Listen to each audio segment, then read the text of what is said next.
Kids.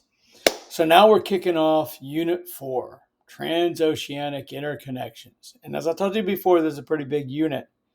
So we start off with our first topic, focusing on contextualizing the development of transoceanic interconnections between 1450 and 1750.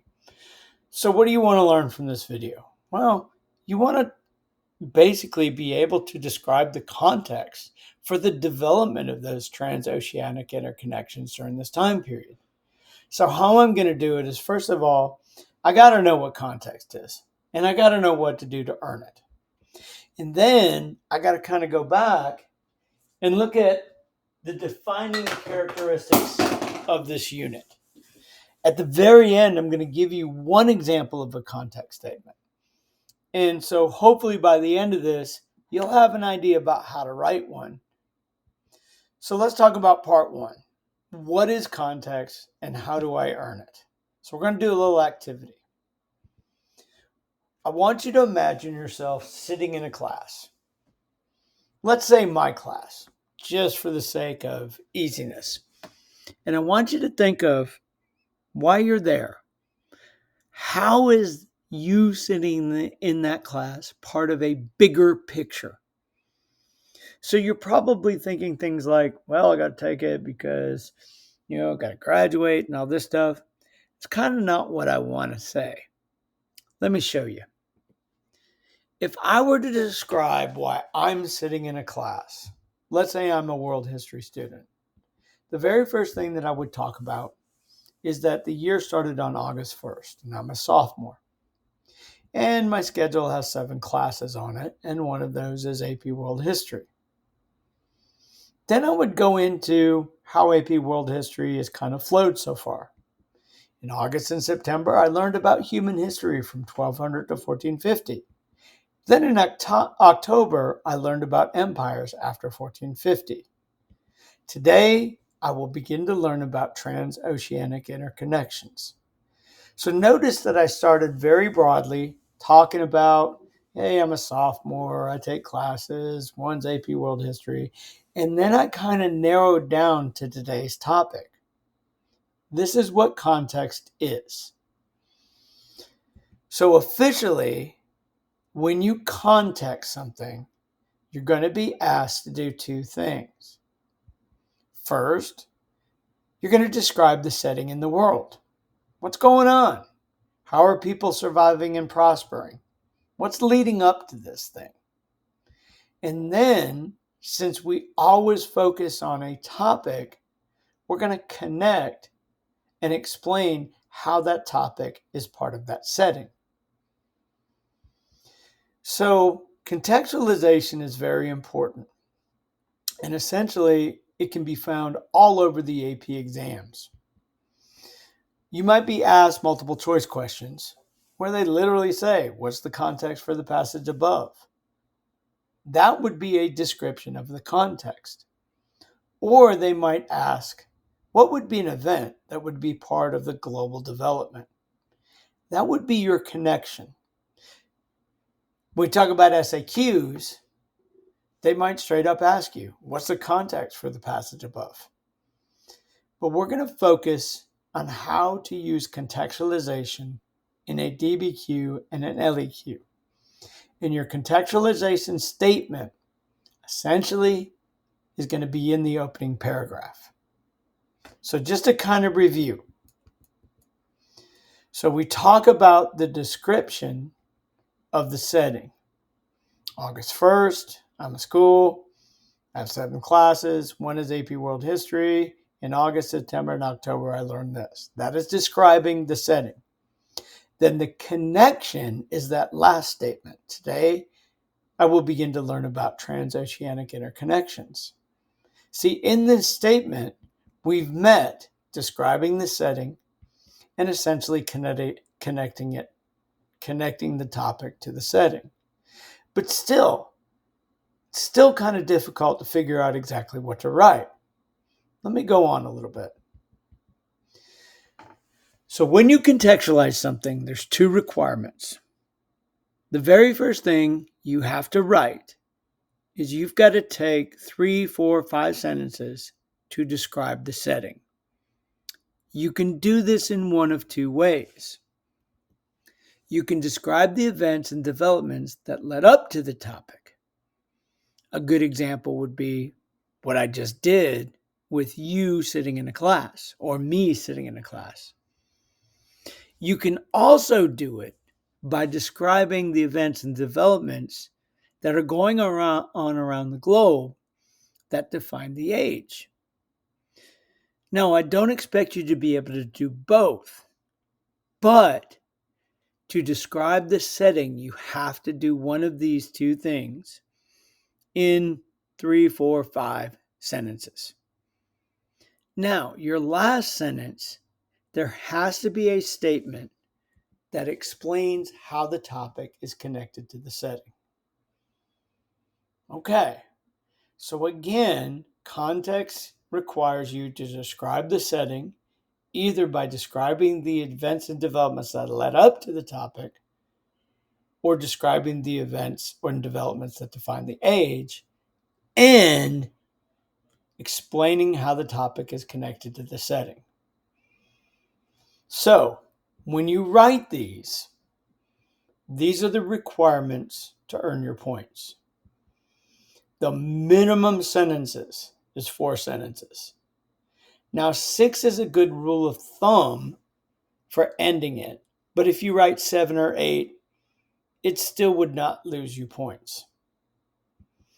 It has to be in the introduction of the essay. It's got to describe the setting by describing what led up to the topic or the overall description of the time period. And it's got to end with an explanation about how the topic is connected. Okay, so a little bit more on this later. Let me put this into a context that answers our guiding question of today. What defines this as an age? So what is this unit about? Well, 1450 was a major turning point in world history. What's happening is through the work of Europeans, transoceanic interconnections, meaning maritime routes, create the worldwide network of communication and exchange. In the past, we've seen networks of communication and exchange in the Indian Ocean system, the Silk Road, the Trans-Sahara. But what's happening is now, because of the work of the Europeans, we have a worldwide network in which we see economic goods, cultural ideas, biologic items, and the movement of people, not just in the between regions, but around the globe. And the reason why it's a turning point is because it's going to fundamentally change the way people survive and prosper. It changes governments. It brings up new technology. It changes the way we use and work with the environment. It changes cultures. It changes economic systems, and it totally changes social classes and gender roles.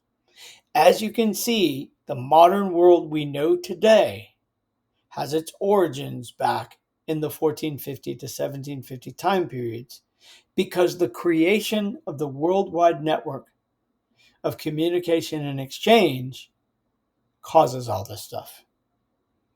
So when we look at a statement that kind of describes what's going on, between 1450 and 1750, the regional and interregional networks of communication and exchange that had developed in the Eastern and the Western hemispheres became globalized through the efforts of the nations of Western Europe. So when we look at the characteristics that define this age called transoceanic interconnections, the very first thing we see is globalization. The world is connected. And essentially, this leads to the global exchange of economic items such as gold, silver, and luxury goods and commodities. We see the global spread of culture, especially Christianity, we see the movement of animals and foods from one hemisphere to another, and we also see the massive movement of people around the globe. So this is what globalization is, and it begins during this time period. Well, the globalization was caused by maritime trade. The European nations sought an easier and a cheaper way to trade to get the luxury goods from Asia. What they found is if they created maritime trade routes, then they could keep all the profits. This maritime trade is going to connect the world, and it's going to connect both the Eastern and the Western hemispheres, America to the New World, the islands of the Pacific to the rest of the world. And this is done because of maritime trade. Well, how did this happen? Well, it happened through maritime empires. European states did not build land empires. They built maritime empires. And while they did have ways to unify, rule, and provide for their populations, the main difference is their technology was maritime technology, and their connections were maritime routes. And because this is Europeans, European culture spreads.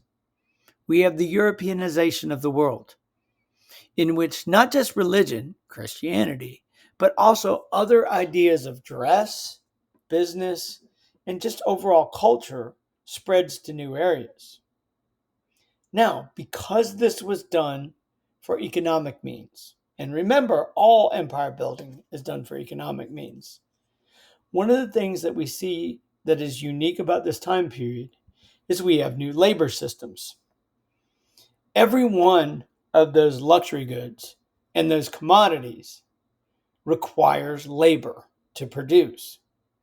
So the Europeans developed new systems of both coerced, forced, and semi-coerced, semi-forced labor to produce them.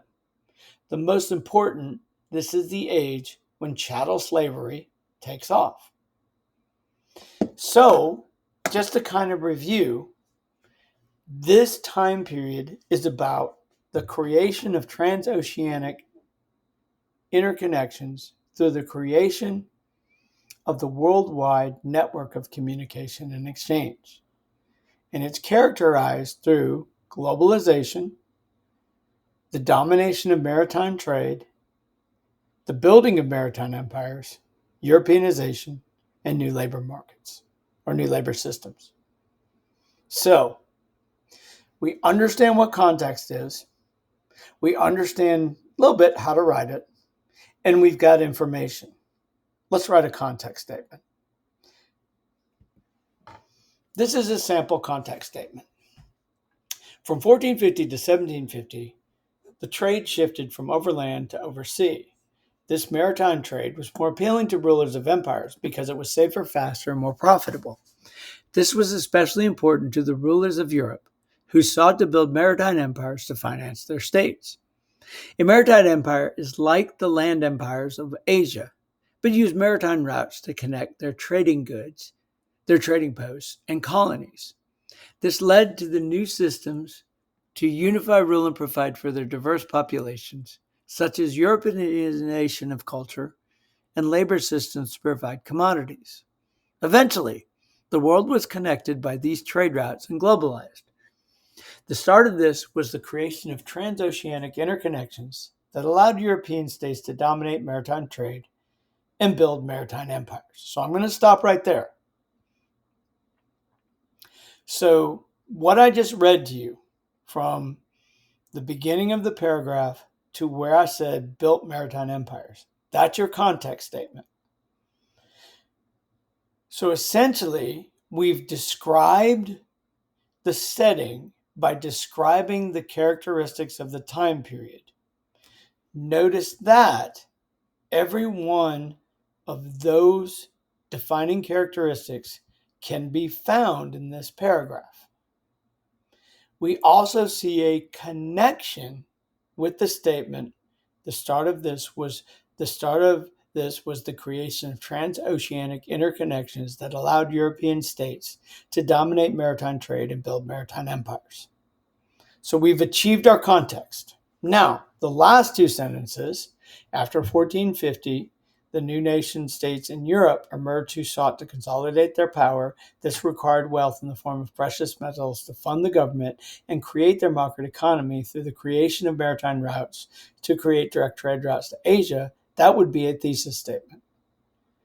So this is one way to do context.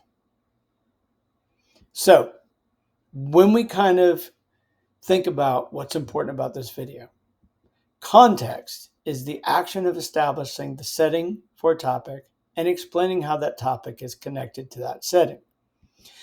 That to earn credit for a contextualization statement, it must be at least 4 sentences, maybe up until 6, 8 sentences. It must be in the introduction of any essay. It's got to describe the setting, either by defining the characteristics of the age, like the one you just read, or defining what led up to that topic, like the one about school, and explain how the topic is connected. So when we look at the age, this unit is about how transoceanic interconnections were created by the creation of worldwide network of communication and exchange and led to great changes in how people survived and prospered.